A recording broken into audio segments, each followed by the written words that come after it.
It's ultimately really hard to judge what will be valuable to everyone.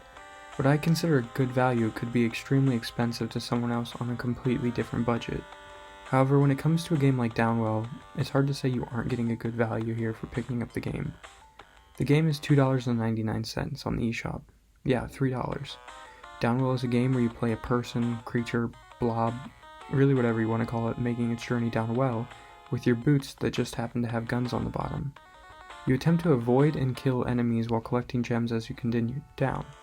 The well is set in stages, and so when you reach the bottom of the level, you are given the ability to choose an upgrade that can help you in all sorts of ways. For example, one allows you to essentially vacuum in gems as they bounce around you, while another gives you a drone that follows you around and occasionally fires at the enemies. Riddled through the stages are secret caves which store weapon upgrades for your boots, and sometimes you'll run into gem piles. On top of that, some caves have hidden shops in them, which you can use your gems you've acquired during that run to upgrade or heal yourself in some way. Your goal is to make it as far down as you can until you take enough hit points and die. At that point, your gems are totaled up and added to a meter that fills up.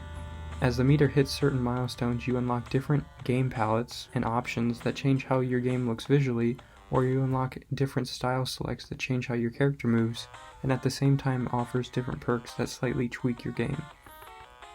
Each time you go back down the well, it's a whole new experience, meaning no playthrough is like another, which adds a ton of replay value. There's enough different content here that keeps you occupied in striving to get farther and collect more gems, and it can be very addictive. However, visually, Downwell can take some getting used to. The game originally launched as a phone game that is played strictly vertical, and due to this, the game is presented pretty small on the Switch screen.